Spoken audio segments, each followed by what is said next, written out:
Hello, welcome to this taste challenge. I wanted to start at the top of the hour, but was not able to due to certain delays, like having to cook the eggs and stuff for breakfast and other things. But anyway, it doesn't really matter. It's already becoming daylight. It is daylight even before 6 a.m. Central Time. The sun was coming up as the days grow longer until June. Summer solstice in June. Okay, we have still in the running Canadian Club. It's been performing very well in the taste challenges.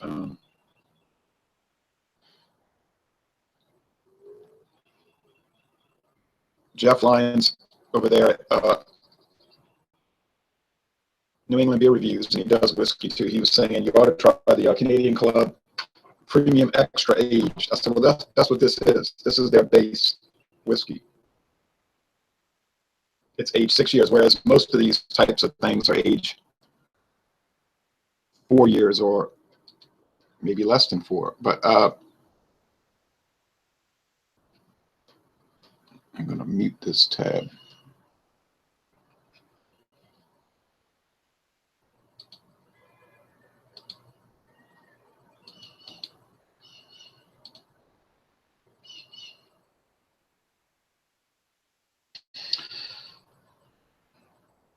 So this is the one talking about. Introduced in 1858. They have changed the recipe. This is not the original recipe. They say on the website, in fact. And by the way, this is a Beam Suntory brand, part of the Jim Beam Suntory of Japan conglomerate. I'm getting down to the bottom 40% of this, so this will be retired out pretty soon. They say there on the website that this is close to the original recipe, but it is not the original one. And you can see it's an attractive label with look like a white brick wall in the background. Canadian Club in cursive. And it's a brown plastic 375 milliliter bottle, and you can go to Walmart or a local store or some local stores around here. Mathern's does not have Canadian Club, but you can go like Walmart and get the nice brown glass bottle for $11.99 seems to be the going price. Everything's $11.99. This green label, Jack Daniels, when did it arrive on the market? I don't know, but it's been probably 100 years or longer. It's just been their alternative version of the original Black Label Old Number 7. Because the Black Label at one time was clearly aged 4 years. It's still aged at least 4 years, but it's some indeterminate, not exact number. It used to be 90 proof. So this was your younger 80 proof alternative. Today it's the same proof as Black Label because they're both 80 proof. Your only difference today is that even though they have the same exact recipe, this one is aged in different barrels in a different part of the warehouse. And they say on the website that it's a younger version. Unfortunately, it's only sold in 5 states, so most people cannot get it anymore. All right. So it's going to be a blind taste challenge. I got the tags at the bottom of the glasses. These nice Diamori snifters, mini or small snifters. I have 4 of them now. The appearance is about the same, or yeah, it's just some alcohol eggs and that amber, not quite dark amber. Pure whiskey, both of them, not made with any so they're not blended. Got some comments. Josh B says, good morning, Jay. Good morning, Josh. Saw9 says, good morning, Vietnam. Okay, good morning. Josh says, your audio is really bad for some reason. Other people can make comments to that effect. I haven't noticed anything. Better now. Yeah, it could have been some little trouble. Mr. Amazing says, good morning. Mr. Amazing 3001. Ah, that was a comic book character. Ramson Rihanna says, Ron, I love you, brother. I'll learn a lot from your knowledge and reviews. Well, thank you, and I appreciate you watching, man. All right, on with the taste challenge. So we'll just, you know what we're going to do with this. I've opened all those different whiskeys, so we're just going to bring the tournament down, down, down, down, down. And then we'll have a winner. And I'm not going to enter Old Crow 1977 or Wild Turkey 1983 anymore in the tournaments, because really those are old. You can't get that Old Crow bottled in bond anyway, so it's really no point to doing it. You can get the Wild Turkey, but then I had problems with the cork, and some of the little bit of the cork got in there. I strained it as best I could. That still could taint it. I doubt it makes any big difference, but in case it does, we'll avoid that. I'll just drink those down slowly over the next month or two and be done with them.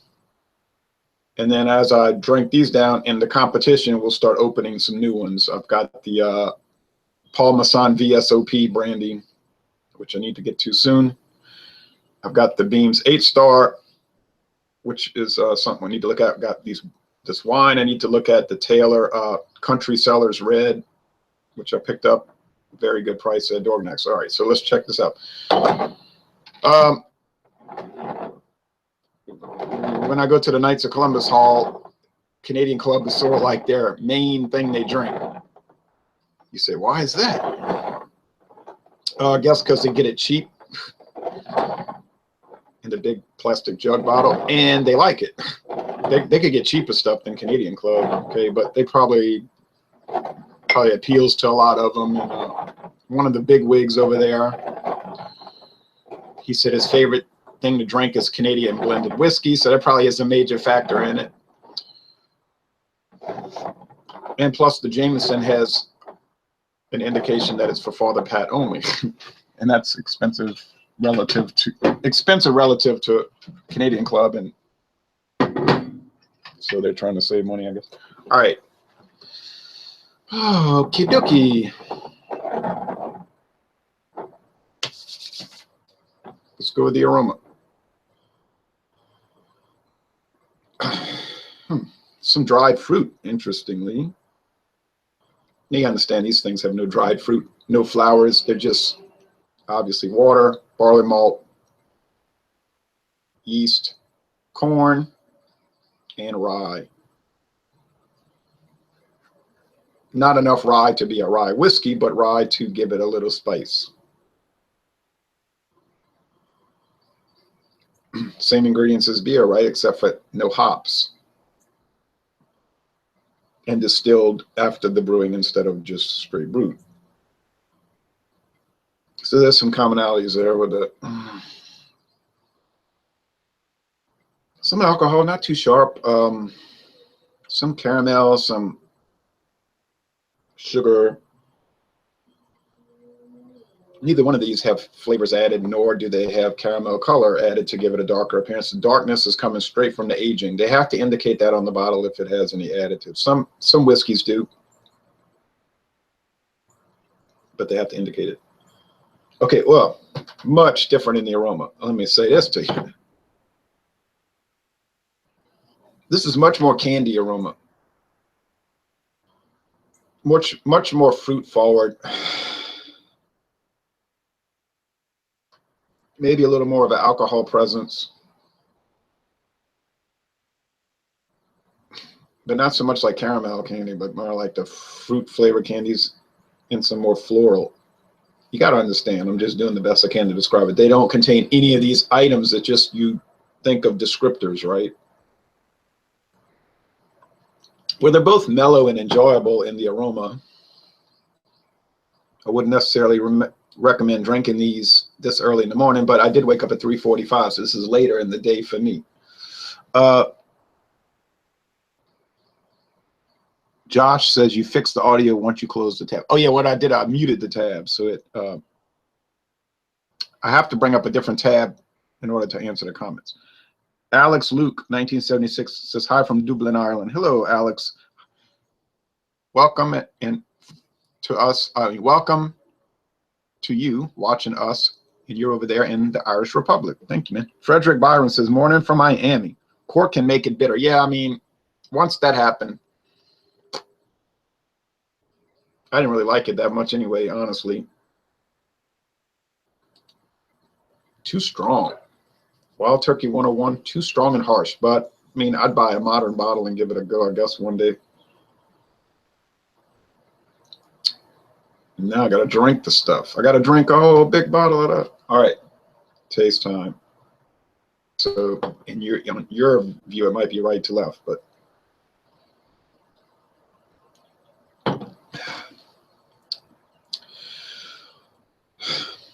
man, I tell you, these things are really sweet. Like there's a sweetness, a sugariness.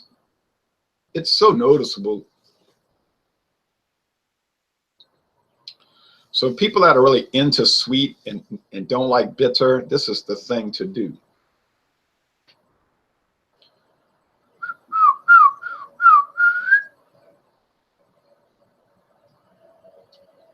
It's a little chilly out here. I mean, I have the windows open a little bit. Like it was 60 degrees when I woke up. It might have dropped to 58. Later in the week, it's going to get down to 54.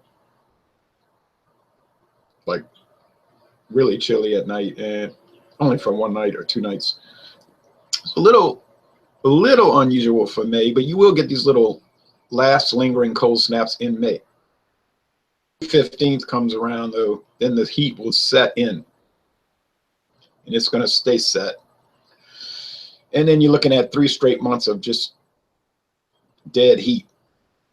And then once August comes, around the 15th of August, then you'll start having those cold fronts again, or maybe more like dry fronts. Dry air will come. Then it'll slowly develop, as we know, as it does seasons. Then we get our 2 coldest months, December and January. Last year it got down to 24 degrees. 16, 17 winter, 2016, 17 winter. Got down to 24 degrees 2 different nights.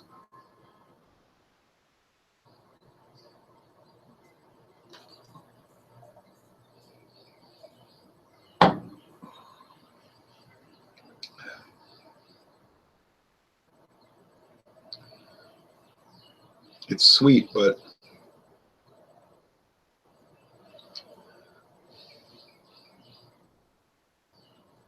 there's like tobacco and some chocolate. You say you're crazy. Oh, you know, but like chocolate fudge. I mean, I'm serious. When you drink these straight, when you drink them neat without ice, at room temperature, and you don't fancy them up, no flavors. So a lot of times when you're doing the mixed drinks, I think you might be cheating yourself out of all these intricate flavors. Canadian Club and Jack Daniel's Green Label, they're pretty complex. You say, well, they're kind of cheap. They're like mid-price, I guess, lower mid-price. But, I mean, so what? They're still complex.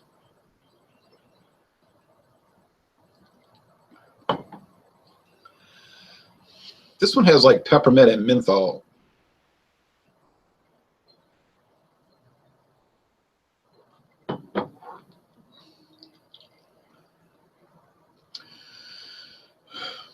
Yeah, the Canadian Club is part of Beam Suntory, but it's definitely not in that Beam strain. It's got its own thing. It's the Hiram Walker family from Canada. It's got a whole different thing going on. That Beam, the Jim Beam, and the Old Crow, and I can't remember, well, the 8-star, I have to do the modern 8-star, the Beam's 8-star, but those things have just this incredibly noticeable, and it kind of threw me off when I did Jim Beam versus Jack Daniel's Green Label, because I got them confused. But I think the Jim Beam family so far has this noticeable moss, like moldy moss, cellar mold moss,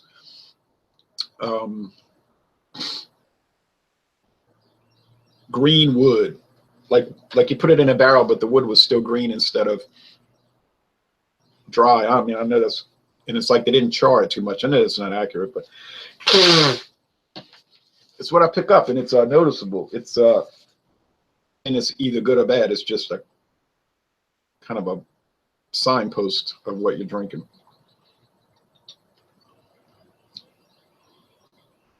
There's even a mintiness in the nose.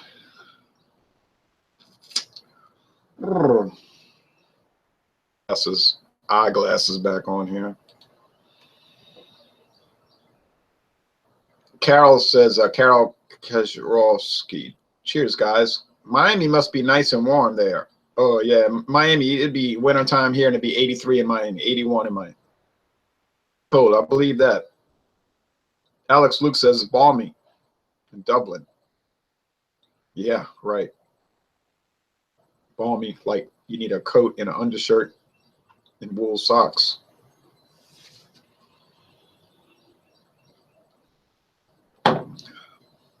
Which one's better? I think it's virtually a tie.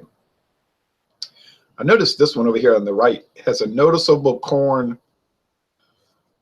cornbread type thing going on, which makes perfect sense since corn is a big part of it. It's not a corn whiskey. It's not mellow corn from Heaven Hill, a very brand, which I should at one point buy. I know William Kepley already bought his mellow corn.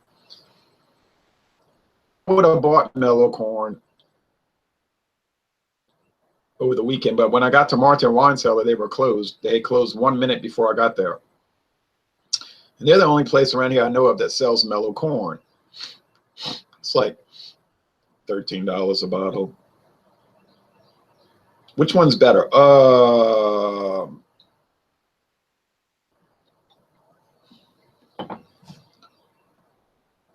It's virtually a tie. But I think I prefer this one here in my left hand over this one here in my right. But it's so close that it wouldn't really matter in the grand scheme of things. But if they're the same price and I have my choice, I'll take the one in the left. And I think that's Canadian Club. I do think the Canadian Club is blended. The Jack Daniels is sour mash whiskey, and it's straight.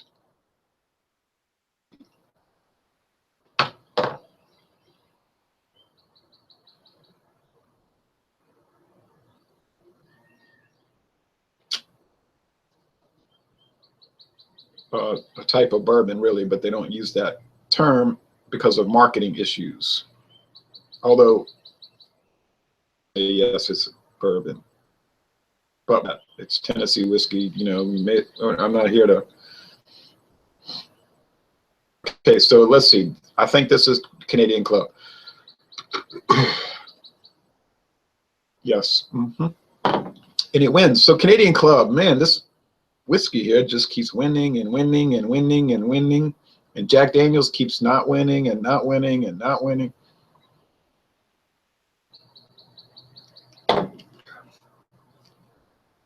You know what? I have no axe to grind against any of these companies. If they lose, that's on them. That's not my issue, okay? I'm going to put them in. All right, now the Jack Daniels Black lost what, twice already? Now here's the green label losing.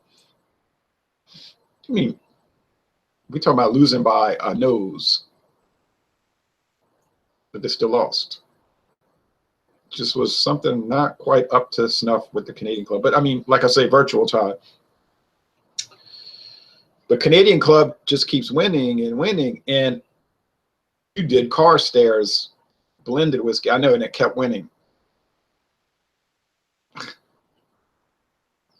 I don't care if it's an 80-20 blend with 80% grain neutral spirits. That's not as important as the question, of this particular question. And the question is, but does it taste good? McCormick blended whiskey. Well, the answer was, yeah, it tastes good. That might be the most important part, right? It's not unhealthy. It's not like grain neutral spirits are going to make you sick. I mean, unless you abuse it like any other product. So, you know, if it tastes good and it can go toe to toe with these more expensive ones, right? So if I'm drinking Carstairs and it's $8.50 a bottle, and I'm drinking Jack Daniels and it's $22.50 a bottle, and the Carstairs is comparable in flavor, well, I mean, you know, you can kind of figure out which one would be the better value. So here, Canadian Club wins, and so they are just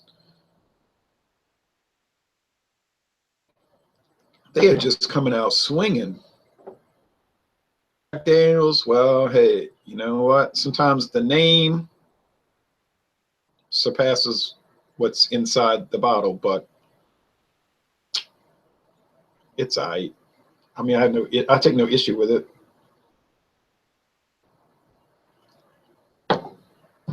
I'm sure if you get into their Frank Sinatra series and all these really expensive Jack Daniels series, expressions as they call them, would be a lot better. Yeah, it'd be a lot more expensive. I'm sure if you get into the Canadian Club, all their expensive ones, they'll be better than this Canadian Club. You know, there's some really expensive versions if you get on their website, and I have links down below. And then I was talking about Carstairs from Sazerac. Well, yeah, you can get into their expensive stuff. You can get into their Pappy Van Winkle line, and yeah, you can really lay down some cash money. So they've all these companies have the big, you know, the cheap range, the upper mid range, and the super expensive. All right, so that was interesting.